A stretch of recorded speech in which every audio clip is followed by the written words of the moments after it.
একজন মানুষ নিজের সময়ের লগে লগে পাল্টাইতে পারে যদি তার নিজের চেষ্টা থাকে। আমিও নিজের পাল্টাই আগে কোনো কাজই করছি আর ওখানে কত কাজ করি আগে চেষ্টা করতাম না আর ওখানে চেষ্টা করে শিখছি। মানুষ চাইলে সব পারে তা কইছে হে কথা। আজকে আমি ইসা মাছ বুনা করাম আর নাইলে হাগরান। প্রথমে আমি মাছটিরে কাইটা কুইটা দুইয়া লই। ইসা মাছ কয়ে দে অত বেশি কারণ লাগে মাছ কাটতে একবারে সহজ। কাইটা কুইটা একখান রাইখা দিছি। ওখানে আই ফুরছি পেঁয়াজ কাঁচামরিচ কাটতাম লগে হাগের লেগে কয়টা রেও না কাইটা লই। ওখানে নাইলে হাগ দিলে বালা কইরা চিয়ন চিয়ন কইরা ফইলা যদি চিয়ন চিয়ন করে ফলা না হওয়া তৈলে কিন্তু হাইতে এত একটা স্বাদ। ওখানে আমি ইসা মাছটিরে বালা কইরা দুইয়া লই। মাছ যত বেশি ধোয়া হইব তার স্বাদও নাকি বাড়ে বেশি। মিরেন্দা বালা কইরা মাছটিরে দুইয়া ওখানে হলুদ আর লবণ দা মাহাইয়া লইছি। ওখানে কড়াইয়ের মধ্যে তেল দিয়া আমি ইসা মাছটিরে বালা কইরা বাইজা লই। মাছ কয়ে দেয় অত বেশি বাজন লাগে না গো। ওখানে ইসা মাছটিরে তুললে একটা বাড়ির মধ্যে রাইখা দিয়ে তেলটা আছে তেলটার মধ্যে আরেকটু তেল দিয়ে আমি পেঁয়াজ দিয়ে একটা তেজপাতা দিয়া লাইরা সাইরা পেঁয়াজ ধরে মিশাইয়া লই। পেঁয়াজটা যখন লাল লাল হয়ে আইব তখন দিয়া দিয়াম আদা বাড়া রসুন বাড়া। আদা রসুন দিয়া কতক্ষণ বাইজা লইয়াম যাতে কাঁচা গন্ধটা জাগা। দিয়া দিয়াম লাল টকটকে একটা টমেটো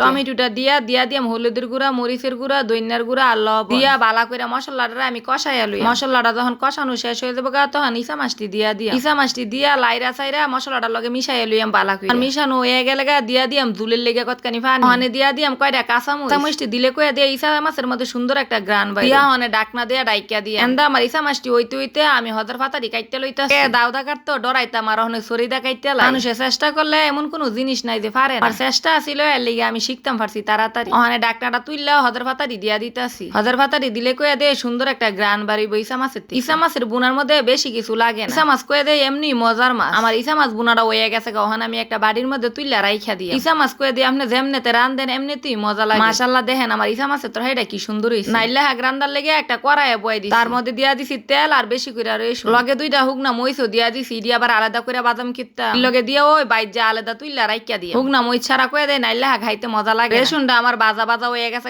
ওখানে সবজি নাইলে হাগ দিয়া কতখানি লবণ দিয়া হাগ দিলে লাইরা সাইরা মিশাই লই। নাইলে হাগ কয়ে দে জালটা কমাইয়া দিয়া রান্ধন লাগে আস্তে আস্তে। নাইলে কয়ে দে জড়জড়াও না আর জড়জড়া না হইলে নাইলে হাগ খাইতে আমার কাছে মজা লাগে। নাইলে হাগটা আমার হয়ে গেছে বাড়ির মধ্যে ডাইলা লুই। আমার নাইলে হাগটা হয়ে গেছে আজকে দুপুর বেলা চিংড়ি মাছ বুনা আর এই নাইলা শাক দই ভাত খাই। আর রান্নাটা কেমন হইছে?